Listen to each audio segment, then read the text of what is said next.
Hi there guys, it's Adrian from IamJador TV. Today I've got a tutorial for you. It's the best Premiere Pro rendering settings that I use when I export my videos to YouTube.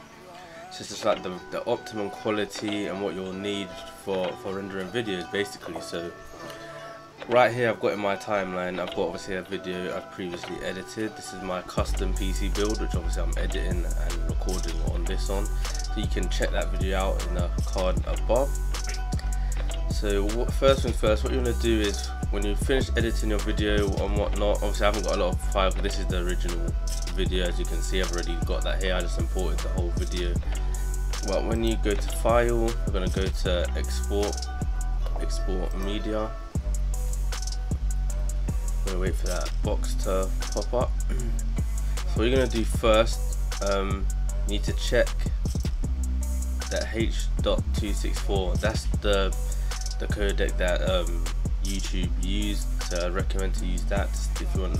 This is for faster rendering and optimization. So you do want to use the H.264, and that will bring up a lot of presets. You can scroll down and find. Oh, I'm trying to go down the bottom here. You can go down to the bottom and find the YouTube preset. Don't know what's wrong with my keyboard today.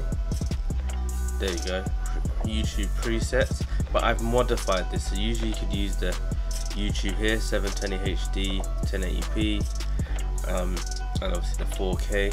But I've kind of adjusted that, so these settings are kind of adjusted. So if I click on mine, and you can see I've got mine at the top right here, render settings. This was like my test one, and this is my finalized one.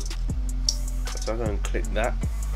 So output name, what you want to do is click that, and then obviously you can rename it what your file is. I just left mine as that because this is just a test. So you can choose the file that you want to put this in, then just click save. Mine's already done, so I don't need to click save, but just click save there.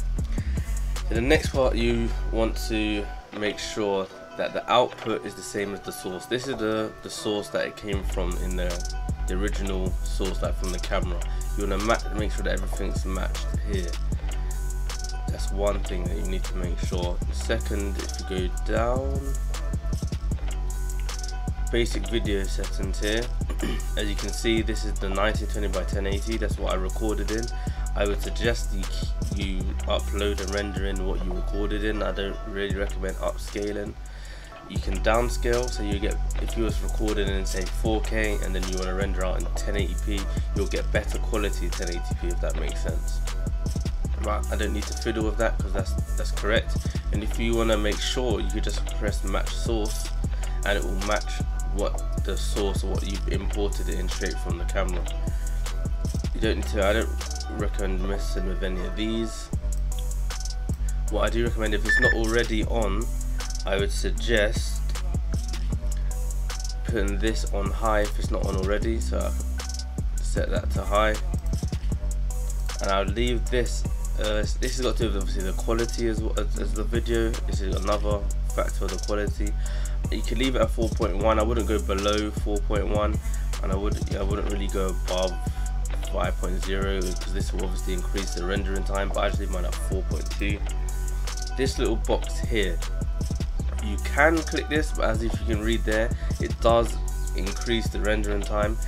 But again, I wouldn't really recommend pressing this button because when you upload to YouTube, it kind of compresses the video like crazy anyway. So that slight difference isn't really going to be noticeable on many people's monitors. So I wouldn't. You can do is if you have a fast CPU. I mean, I do have a fast CPU and good graphics card, but it's unnecessary to add extra time when it's not going to be beneficial for you.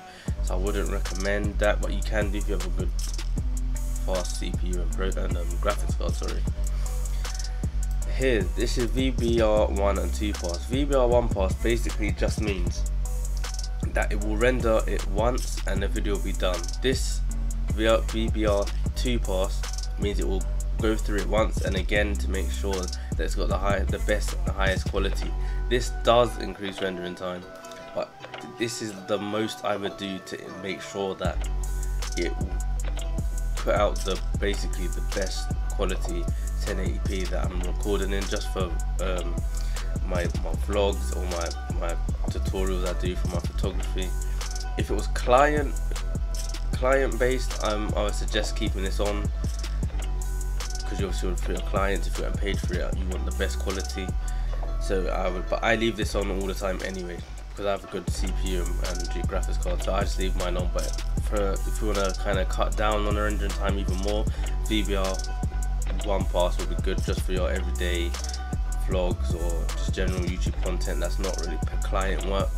So, but I leave mine on VBR 2 pass. Now the target bitrate, YouTube recommends, if it's a 1080p clip, at 24, 25 or 30 FPS to keep the bitrate at 8 megabytes.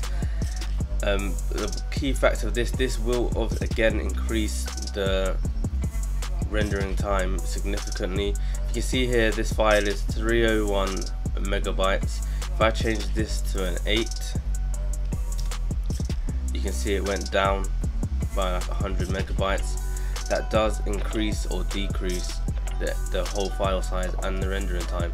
But I did record in 50 FPS, and YouTube do recommend, if you're shooting above 30 FPS, that you keep the bitrate at 12 FPS. I think it was 10. I think it's 12 FPS, but I leave mine in with it's 24, 25 FPS anyway. I just want to get that optimum quality, but not too much of rendering time. And the maximum bitrate here, this doesn't actually change, as you can see, it doesn't actually change the original file size at all. I leave mine at 50. This basically just means that when rendering it needs to go to a higher bitrate, this is allowing it to go to 50, but this will not decrease or increase rendering time. But I do leave mine at 50. I don't click any of those, and obviously I'm not recording in VR. This button here is very vital, guys. Basically this button is basically it's using the previews that you've rendered out in the timeline. So while you're editing, if you've rendered parts of this in your previews, it will basically use those in the rendering. So it will save. So if you rendered out a whole 5 minutes of a 20-minute video, it's going to chuck that in. It's going to cut down on rendering by a lot. So you make sure the use previews button is definitely ticked. Again, the use maximum render is the same thing as the button before. You can click it, it will increase rendering time. Again, YouTube's going to compress it, so it's not going to be noticeable. It might be a tad noticeable, but it won't be too much. You can, again, for CPU and GPU, if you don't, then leave that unticked. And when you scrub along here, guys, this is just basically like the thumbnail you would want if you upload to YouTube. This will basically come up straight away when even if you haven't uploaded a thumbnail. This will be the picture that will come up, so you can choose that, or if you're going to put a thumbnail anyway, doesn't actually matter. So when you want to finish all of that, you checked it. And also this button here, if you want to save the preset, you press that button. You can rename it whatever you want, and it will save all the settings that I've just done here. And then when you're future rendering or when you're future editing, you just come back, click your preset, you're all done, and then you just render your video. So if you're planning to edit another video, I wouldn't recommend that. I'll explain why in a second. But if you're not going to render out any other videos and you're done after this, you can press export and render out in Premiere Pro. Now if you are and you still want to continue using or editing, you can go ahead here and press Q, and what this will do, this will open up media encoder, Adobe Media Encoder, for rendering it out in a separate program. So it's just saving it up, and it will pop up in a second. So here you go. Once you're in Adobe Media Encoder, I think this is a previous one I've done, but basically what you want to do is, you're all set and ready to go, you can just press start queue here, and it will start rendering out the videos in your queue. This is the one that we had here, and this is the previous video. So when you press that, it will render it out in the bottom, and that will in your desired destination, and that will be it. So that's pretty much all the settings, guys. And if you like this video, if you found it helpful, please do give it a big thumbs up, as it helps me out a lot. Check out my video that obviously I was rendering out of this video, my custom PC build. If you're into that, please click the card above. Don't forget to follow my social media in the description below. Please follow, check that out. If you're into photography and tech in general, do not forget to check that out, because I've got many more tutorials on photography and vlogs, gear, reviews, etc. All that kind of stuff. So until the next time, guys, I'll catch you in the next video.